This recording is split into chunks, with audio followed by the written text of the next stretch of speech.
All right. Hello, everyone. Welcome. Sorry for the delay. We were having some technical issues, so give everyone a couple of minutes to get onto the webinar and then we'll kick off.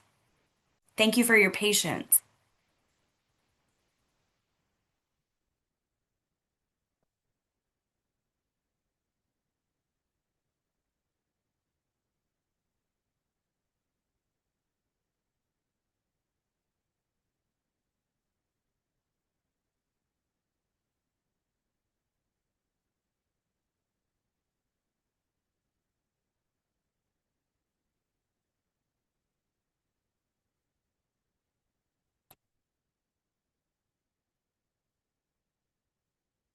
Just another minute and then we will kick off. Thank you for joining.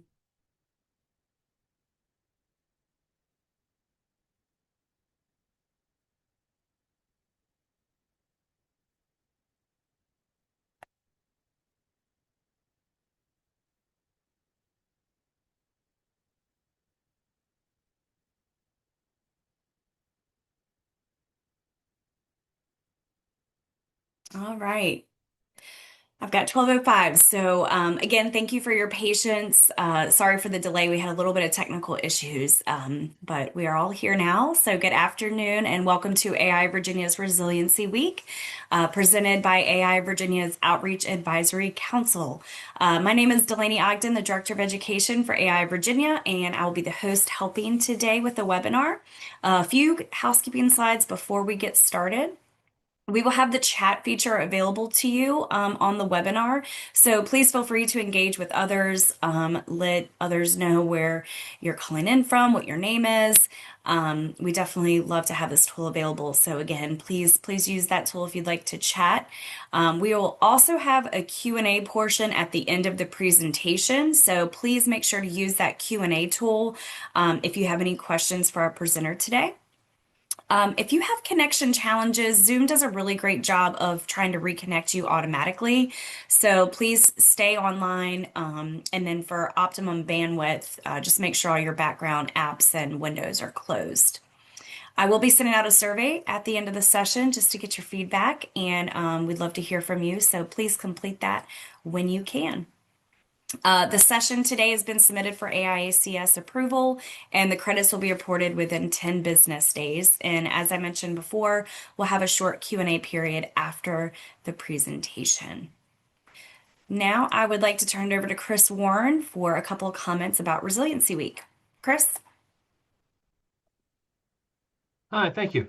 Welcome everybody to AI Virginia's 25 Resiliency Week Speaker Series. Resiliency Week is an initiative designed to delve into the many ways that individuals, communities, and industries are working together to strengthen our collective ability to adapt, recover, thrive in the face of today's growing environmental challenges. Throughout this impactful week, we will spotlight 4 dynamic speakers who will share their unique perspectives, innovative strategies, and real-world solutions for building a more resilient and sustainable future.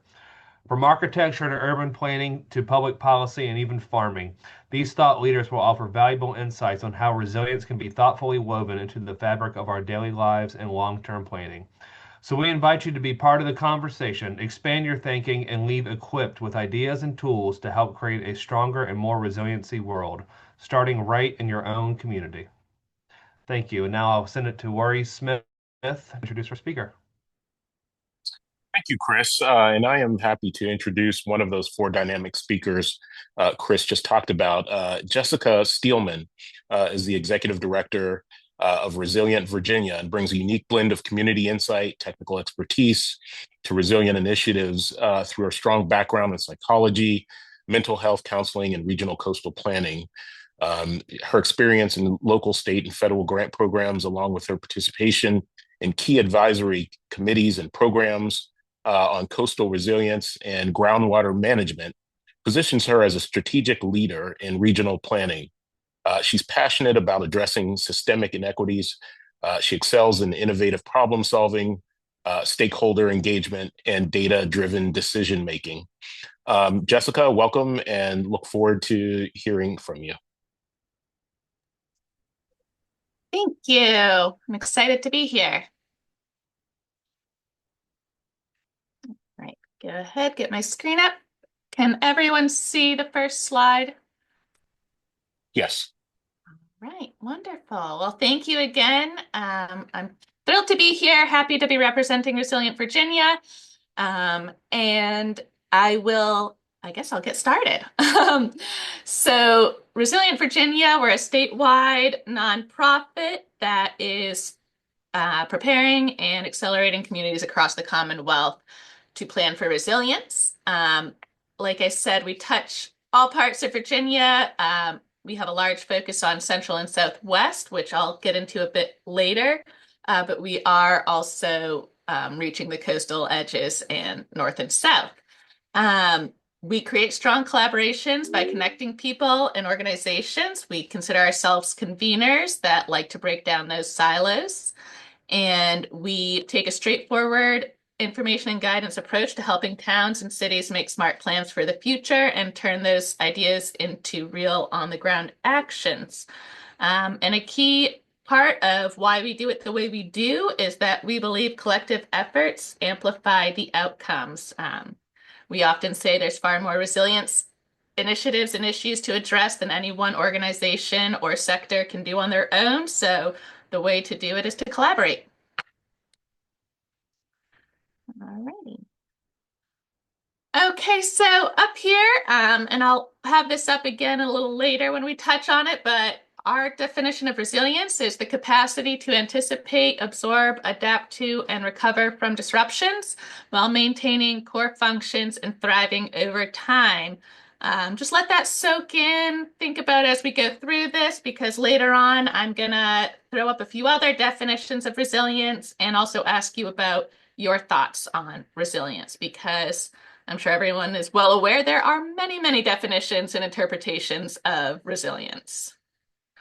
For Resilient Virginia, we really take a whole systems level approach, seeing that the rising challenge today for communities that are on the front lines, economic, environmental, health-related, and social are all events that don't act alone. And as you can see, this is our resilient community wheel. It incorporates ecosystem services, economic activities, community action, as well as infrastructure and buildings. And taking this into a deeper whole systems level look, you can see how various functions of those quadrants are involved. So you've got land use planning under ecosystems, farm and forest. I won't read through all of them, but just to point out a few. Economic activities, new resiliency businesses, innovative financing. We're seeing a lot of need for that innovative side in funding these days. Community action, diverse input, health and equity. We often don't hear a lot about the healthcare industry and resilience. So it's something that definitely does need to be addressed. And recently actually had a meeting with a consultant who works in the healthcare industry, and they have some mandated resilience initiatives in place. So it was really neat to see how resilience does cross into that sector as well. Of course, there's infrastructure and buildings, whether that's transportation, communications, water management, clean energy, and then buildings designed for resiliency. So it encompasses all of these things. And it takes building resilience among all of these quadrants to have a sustainable, resilient community. So, with our supporters, with our donors, our sponsors, our members, as well as our collaborators and partners, these are some of the projects and programs, past and present, that we are working on or host or fund. Highlighted, you'll see what we're going to focus on today, the Resilient Virginia Collaborative Alliance, or RVCA. It is, again, like I said, focused on Central and Southwest Virginia. And these slides I've given to Delaney, they can be available to you all. So there's links that can be followed as well if you want some more information. All right. So the Resilient Virginia Collaborative Alliance for Central and Southwest Virginia, whew, that's a long one, was launched in October of 2023. And the mission is to advance a regional collaborative network of cross-sector stakeholders to create a roadmap for climate resilience in that region. Again, that cross-sector stakeholders, that is the key here. We are trying to bring in folks from all sectors, break down those silos, find where we're working together, find where things might not be jiving, or maybe there's efforts that we're all doing and we could really divide and conquer instead of duplicating those efforts. The bottom left there, you'll see the map of Virginia broken out by the planning district commissions, and outlined in bold 1 through 14 are the focus areas for this resilience roadmap, as well as for the collaborative alliance. A part of that being the coastal region receives a lot more support and has a lot more initiatives going on than was noticed over the past few years and prior in the central and southwest region. So trying to bring those together to offer them the same level of assistance, guidance, collaboration, resilience efforts.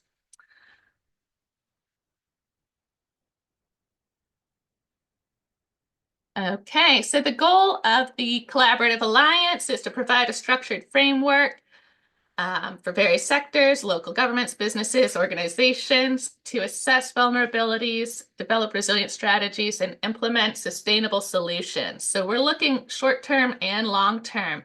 We want them to be something that can either be built upon to sustain long-term, a starting point, or is it something that maybe isn't going to last long, might break down over time? How do we best go about it so that it's most efficient, but also cost effective and sustainable? You'll see there some of the key objectives. So while the RVCA is focused in Central and Southwest Virginia, we are taking a role in advancing statewide resilience goals. There's a lot of initiatives and efforts that are taken outside of the RVCA region that are transferable. There's also a lot that we're trying to do that we can then share out, kind of like today. Here's just a timeline from the formation of the RVCA back in October 2023. You can see what we did throughout that year into the end of last year, 2024, between the formation of the steering committee, hosting listening sessions, developing outreach for working groups, and publishing the first draft of the roadmap for regional resilience. The working groups continue, so you'll see on the next page here, I highlighted where we are for the next upcoming event, but we do have working group monthly meetings. I'll touch on those in a minute. And this year we have been working on hosting priority setting workshops. We're doing several in person and several virtual across the RVCA region to allow for a maximum accessibility for those interested communities and partners and stakeholders to attend. This priority setting workshop series is going to shape and guide that regional roadmap. These are our current working groups. Water infrastructure is facilitated by Denise Nelson, who is also presenting this week. Clean transportation work group, facilitated by Alan Harned with Virginia Clean Cities, as well as Tracy Garland. The agriculture work group is facilitated by Annette Osso, our former executive director. We are working on emergency preparedness and hazard mitigation work groups, as well as being open to any other work groups or topics that folks might be interested in. So Brendel is our RVCA manager. She can be reached at that email. It'll be at the end as well. She's wonderful to work with and open to anyone joining, helping, offering their time if there's other work groups that might seem needed.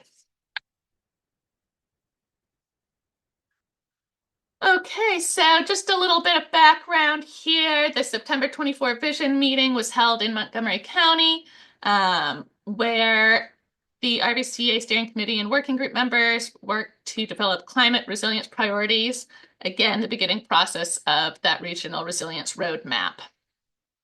And giving credit where credit is due, we received support from the Institute for Sustainable Communities to formally establish the RVCA through their Urban Equity Climate Compact Cohort Program. And since then, funding has come from Marisa and our gracious donors. All righty, so it is time to engage. You can use your phone to scan the QR. You can join at menti.com, and I'm not able to share out a link, but Delaney, if you're able to share out to the group, I'm not sure. Yep, I'll get that put in here in Okay. just a second. Great. Take a minute, give folks a chance to stretch, get themselves onto this platform here. Put on your thinking caps and see how we can discuss it all. I just shared the link in the chat to everyone. Thanks, Delaney. Yep.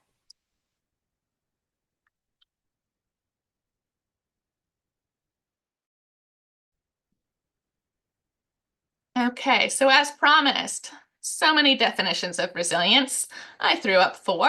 Ours, NOAA's Climate Resilience Toolkit, FEMA, and the American Planning Association. So take a minute to read over these. I want it to be clear in the learning objectives. So the first one here is to define and compare various interpretations of resilience and synthesize a shared framework planning.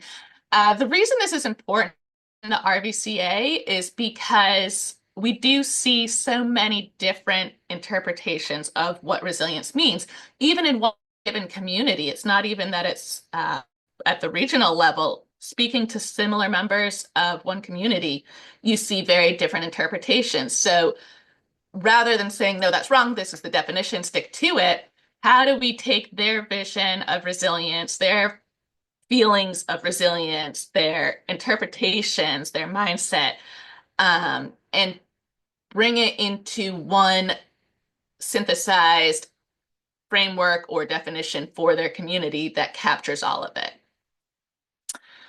So with that in mind, you can go to the first. I'm going to try and do some things with my window here. So if I get messed up, I apologize. And I think, here we go. The first one, what does resilience mean to you when you think about your community? And okay. Is it showing? There we go. It is showing the Menti. Okay. So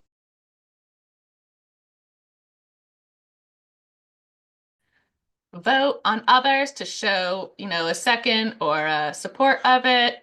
Just helps us kind of track how folks think about resilience.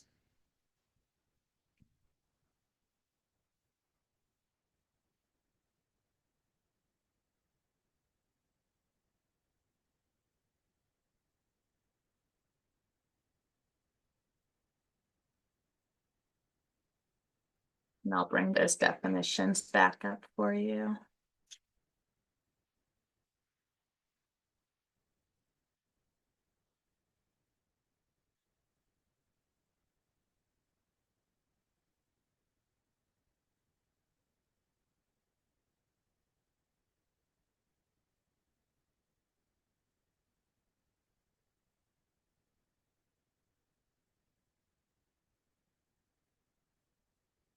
Great. I see some coming in.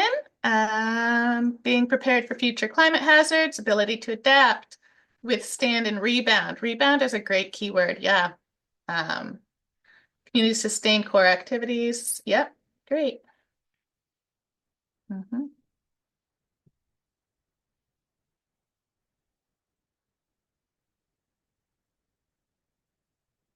All right. We've got 5 out of 14. Come on, folks. I know you can all jump in there. Put your ideas, put a word out there, whatever it means to you, whether it's a feeling. Is it feeling safe? Is it knowing that you're going to be able to get home?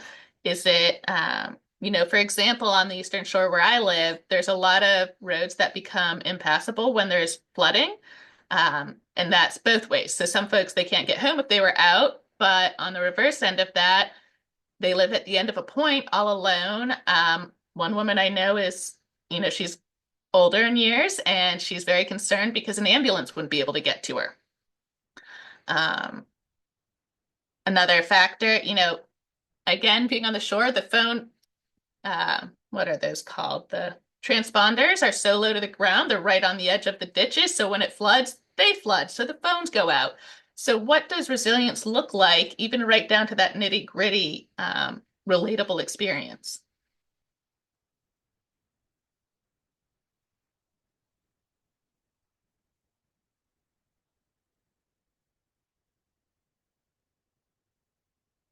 All right, we'll give it another minute on this one and then we'll move on to the next.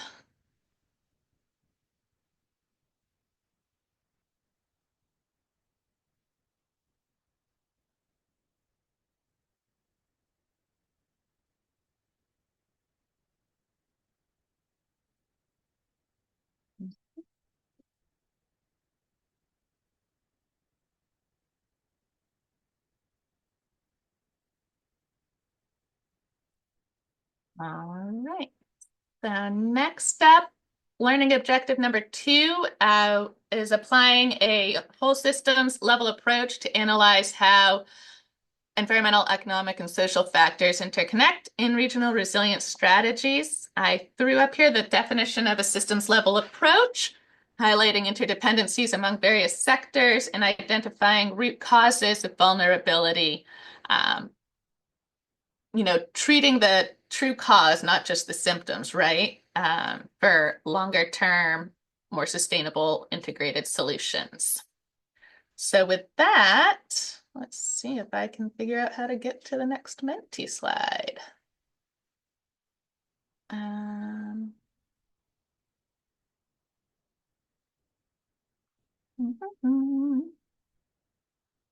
Oh, press enter to start voting. Guess you can vote on the first ones. I'm sorry, Menti is new to me, guys, so this is a fun new experience. So if there's any you want to vote on or like or boost, go for it. And I will bring this over here. And all right, so number 2, think of a local resilience effort you've been involved in. How were environmental, economic, and social systems addressed? And most importantly, what was missing?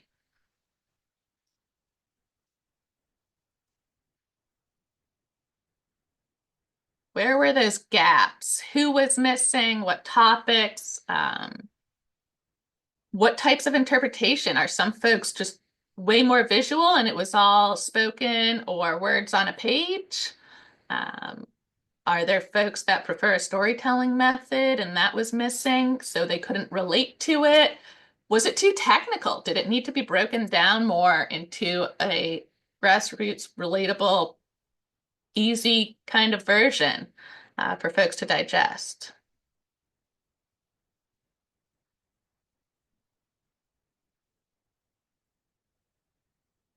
This can also include right to, actual implementation of a project. How was the community engaged? Were they engaged?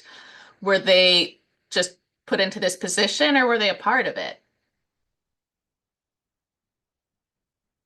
Did they learn about what was being done or how they can continue it on? So any of those, any sort of resilience effort, I'll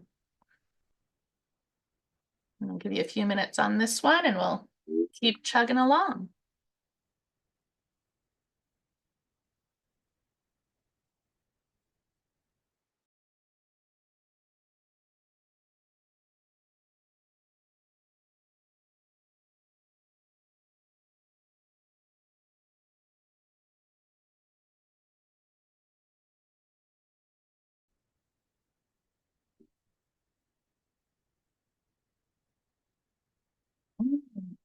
Facility maintenance and end user training severely missing.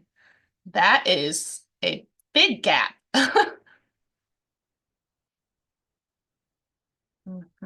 Social media. Yeah, that's a good point too. Very true. These are great things I had not thought of. So for sure.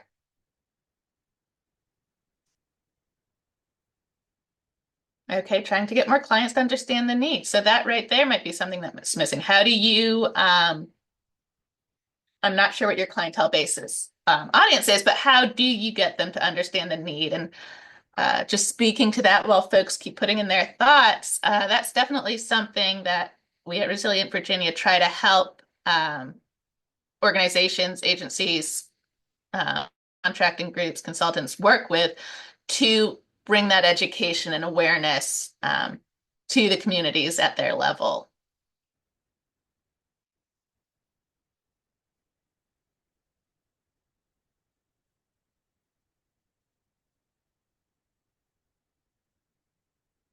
First floor is lifted in a new school in the planning stage and after construction. Flooding, public awareness. Great.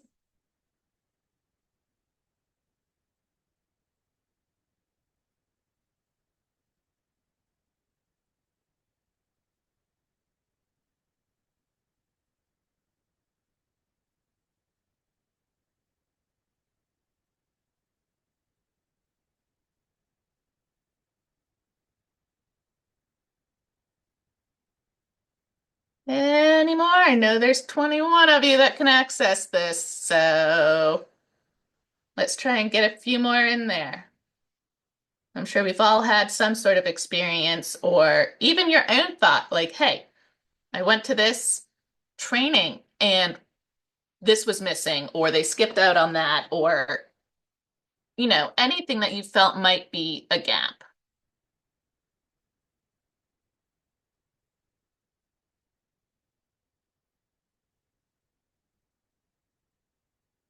Promise I'm only going to torture you with one more open-ended question after this.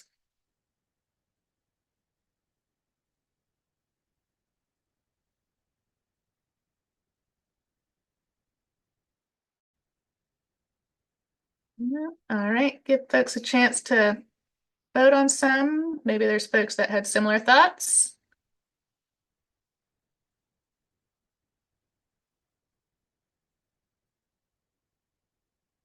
Nada. Come on, folks. All right. So learning objective number 3, we'll move on. Identifying effective strategies for initiating and sustaining engagement with cross-sector partners within a collaborative structure. So there you'll see the definition of collaborative structure. Again, bringing in those cross-sector partners. How do we get them all there? If you look at the next question on the Menti poll, in your work, what sector is the hardest to bring to the table and what might help change that? I know for us, agriculture is a really hard one to bring to the table. It's been that way when I was working as a coastal planner on the Eastern Shore, and I think it continues. So trying to understand why that is and how we can help change that. So what are some sectors that are hard for you to bring to the table in your experience or in your business or maybe just in your region that when you go to certain community information events, you don't see them there? Or if you are one of those folks that think, you know what, this might be a sector I'm involved in, what do I need to see to get there?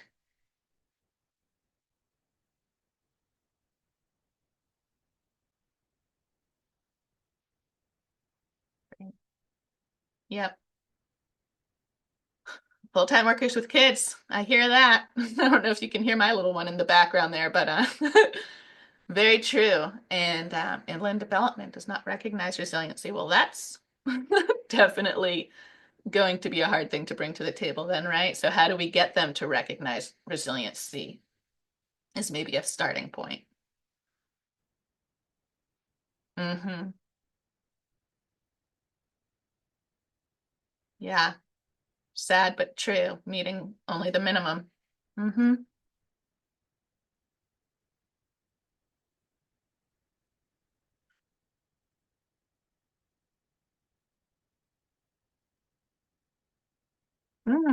That's an interesting one. Our federal projects can be extremely resistant to resiliency. I would love to hear more about that. And in light of everything going on in the federal environment with funding, but that's definitely an interesting um, point to bring and what could be done about that. Insurance companies, yep. Hey, Jessica, is there a way Yeah. for people's responses to be shown Oh, what you're yep. reading? Sorry, forgot to switch it There over you before. go. That's super helpful. And I can share all of these with you as well, Delaney, after. That's great. Thank you. Yeah, no problem. These are some great ones. Yep, budgets, client funding. Mhm. We definitely see a lot of funding for the project, not as much for the administration or staff time it takes to get it there, right? So that's a huge issue with capacity.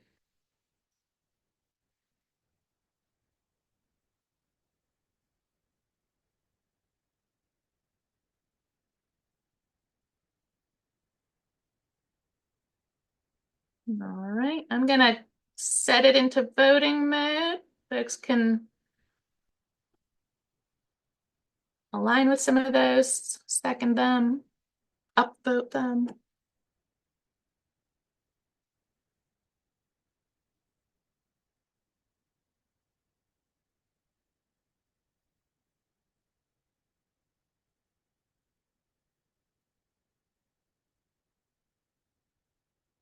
Liking my voting. Maybe that's something we don't need to do in the future. Learning curve. All right. And last but not least, learning objective number 4. Go away. There we go. Demonstrate methods for conducting inclusive community-centered outreach that informs and strengthens those plans. So here's the definition for community-centered outreach. Again, it's really focusing on engaging and empowering the community versus doing something and saying, here you go, deal with it. So I promise no more open-ended questions for you, and I'm going to stick true to that. But the last one is a ranking. If you can please rank the following outreach methods based on your experience with what has been most effective in building trust. Resilient Virginia's been working really hard to work with the local communities, building trust with their local governments, and growing from there. We often understand that there's a lot of not distrust, but kind of questioning, uncertainty when it comes to trusting higher up, so state or federal level government, right? You're disconnected in a sense. At local levels with the local government, you can walk into the store, maybe you see them. You can go to those town meetings more easily. So starting there to build that trust so that community members trust their local leaders to then advocate for them and continue building that trust going up.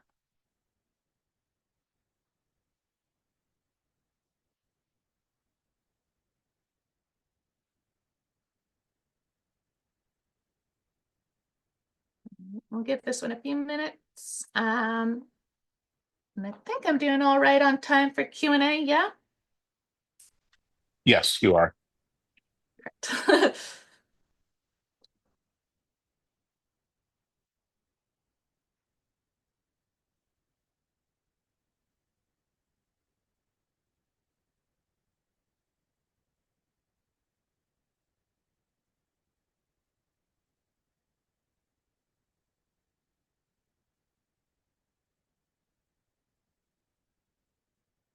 All right, it's looking like listening sessions or community forums takes the lead with partnering, collaborating, convening with local organizations or faith groups. So that there goes that, again, kind of cross-sector collaboration.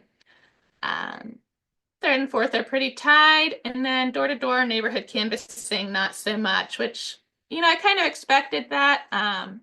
I think it can have a large impact going face-to-face. But at the same time, in the world we're in, digital age, it's not as common and folks aren't quite as open to it. So, all righty. Thank you all for participating in that. This is just the closeout slide here, our board of directors.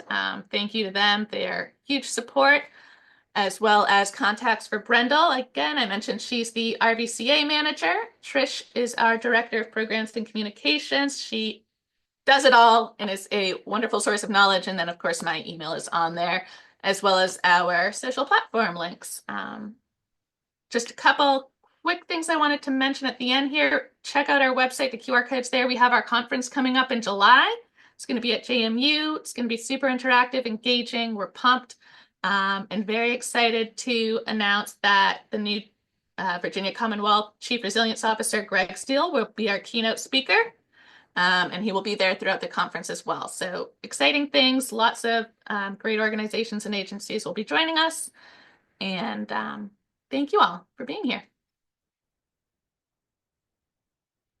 Thank you, Jessica. Just a reminder to everyone on the presentation, please put your questions into the Q&A portion of Zoom at the bottom, and we look forward to passing those on to Jessica. Jessica, one of the questions that came in earlier in your presentation, you showed some of the different segments that you are working with. Would you mind talking about some of the challenges and solutions that each one faces? Jessica, you may be muted there. Thank you. I pulled that wheel up again, those 4 quadrants. So some of the challenges and solutions within, let's see, economic activities. I like this one because I think we sometimes forget that resilience can be impacted that way too, right? So the challenge is, how are we developing a workforce that is going to be not only aware of what it takes to be a resilient community, but to move it forward and build off of that. So a fascinating thing I learned about at the recent Virginia Environment Virginia Symposium is the concept put an objective dollar figure on these natural resources before they're touched, plucked, picked, destroyed, to know what their value is in dollar amount to the environment, to society, to the community, and then be able to take that and really express it to funders, to sponsors. What's the return on investment? Well, hey, if you fund us this much, well, we're not giving you a dollar return. This is what the impact and implementation of that project is worth. So finding ways, again, to relate to your audience. How do you say to corporations, look, we want your money to do this project? They see dollar signs. So finding your audience, and that kind of goes for all of those quadrants. Really coming down and talking to your audience at a level that they understand.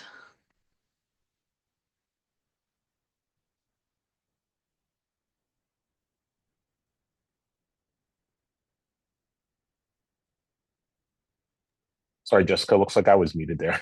That's okay. Does RVA work to connect communities with resiliency service providers? So we fancy ourselves conveners. It's definitely something we've done and continue to do, whether it's funding, whether it's a direct provider, whether it's a group or a resource.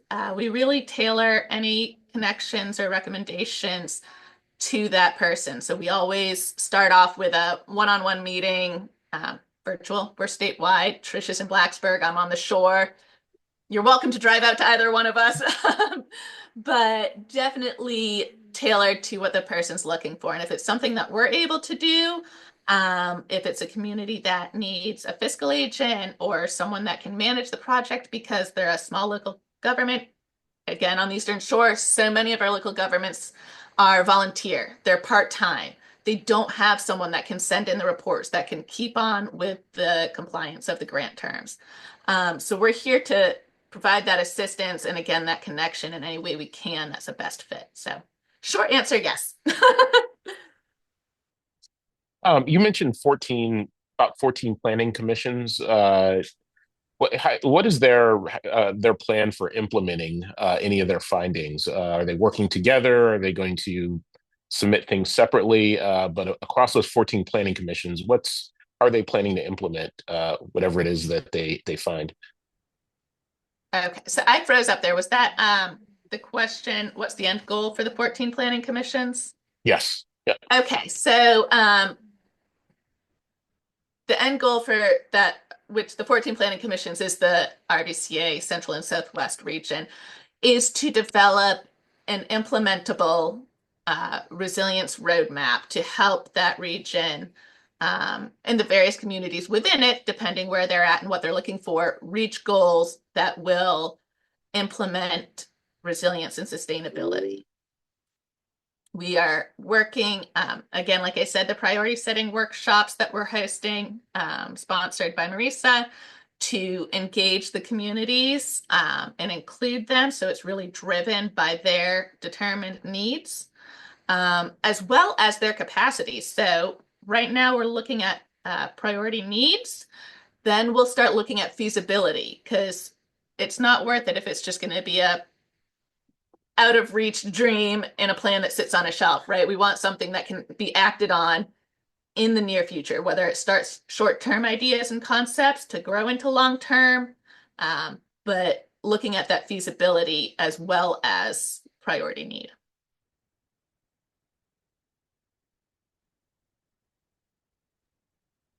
There's another question that just came in here regarding federal budget staffing cuts. Have recent federal budget and staffing cuts affected your work from a resiliency standpoint? Yes. Yes, yes, yes. We lost our EPA grant that was to continue work in Lynchburg. It was our Lynchburg Rising project to take a look at what is going on there and how we can kind of level the playing field for the resilience in that city, as well as the equity there. Not to say we're giving up. We are not. We are just, my favorite word of the year, pivoting and trying to find other ways to implement the essence of that initiative. But it's definitely impacted.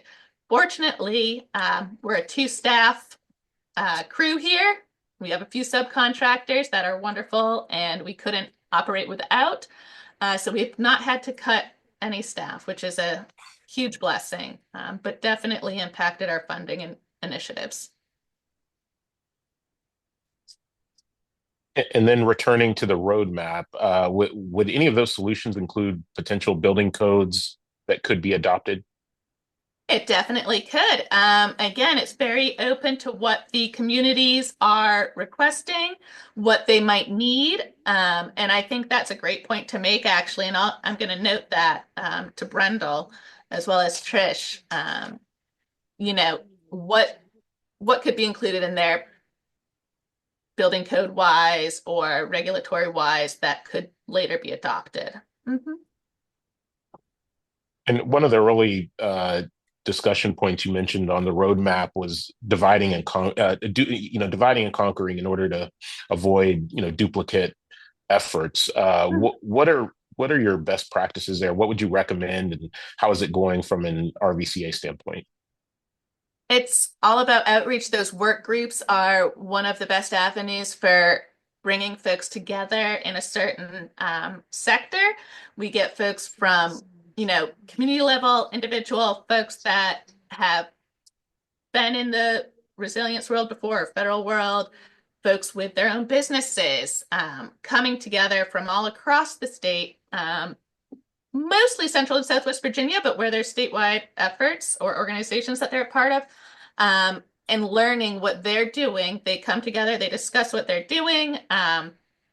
There's often a presenter on a certain topic of interest, and sharing those ideas. And then you start to see a theme and where folks overlap and how you can either work together or improve upon or adjust. So it's all about networking and getting folks together and talking in the room, that cross sector as well. So when we bring the work groups together for various events or workshops, um, talk, all of that, bringing folks together, communicating, listening.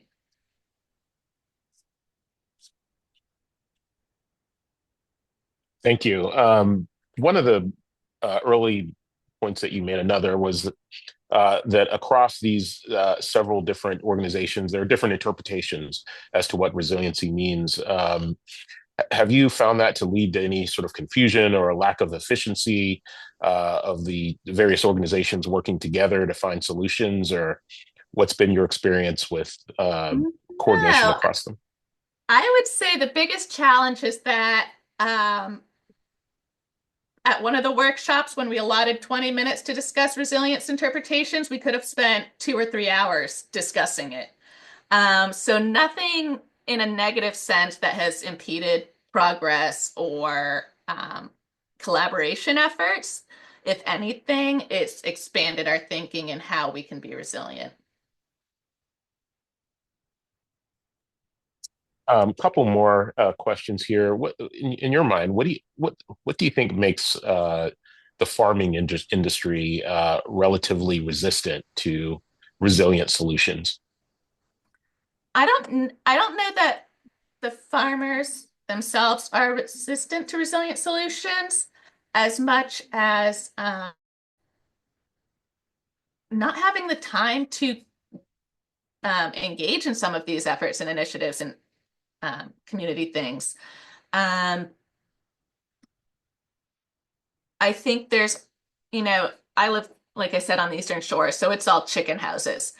That is a hot topic. I mean, it has been good for some years now, but it can get vicious when you bring chicken farmers, community members, regulatory agencies in. And sometimes that can cause a break in that trust or communication between the farmer and whatever that other entity might be. So again, I think it comes back, how can we help? What do you need?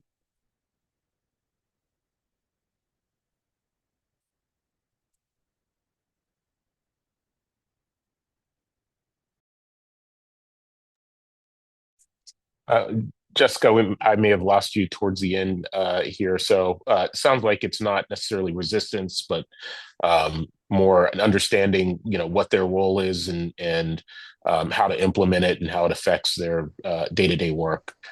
Yeah. Um, And we're seeing a thank you. lot of farmers trying new things. Again, I'm most familiar with the shore. So there's farmers that are trying new crops to be salt resistant.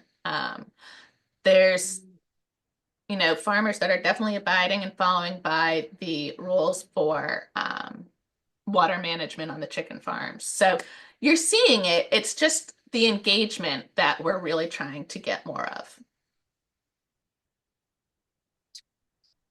And I think you talked about this early on. What is the scope radius of RVCA, and is there a boundary where an adjacent, sympathetic organization would take over, and RVCA would kind of stop with their research? And So, and I'll share here again to make it easy for y'all on share screen.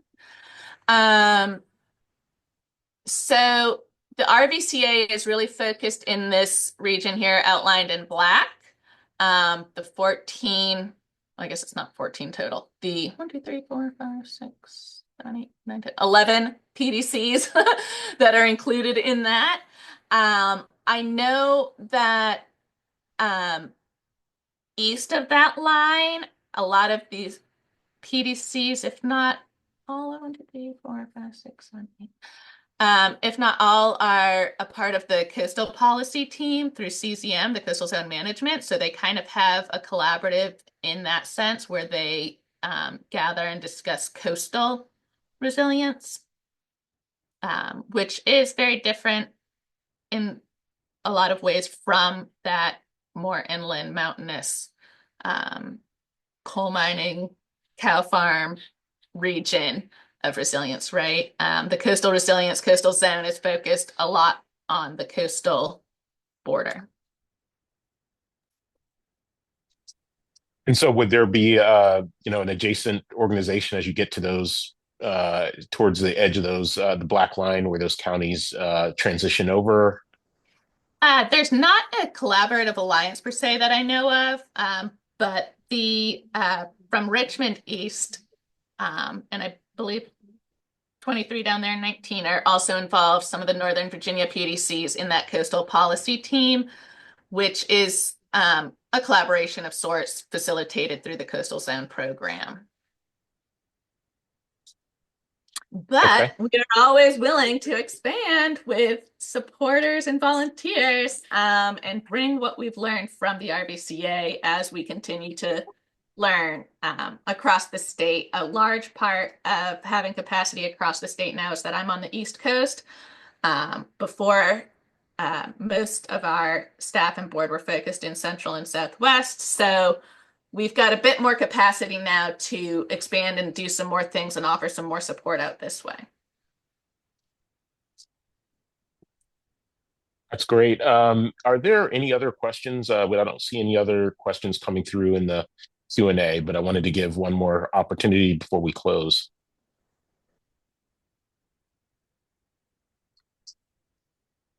Okay, if additional questions do come in, we'll certainly be happy to pass those on to Jessica. And she's been very gracious with her time, so sure she would be happy to answer those moving forward. Jessica, thank you again. I'm going to pass it back to Delaney. Delaney, back to you. Great. Thank you so much, Maurice. And thank you, Jessica, for being here with us today for Resiliency Week. And we appreciate everyone participating. Please join us for the rest of the week. We have a session tomorrow and on Friday. If you've already registered, you're able to join for those sessions, and please tell anyone you know to join you as well. So thank you again for joining, and hope everyone has a great day. Take care. Bye-bye.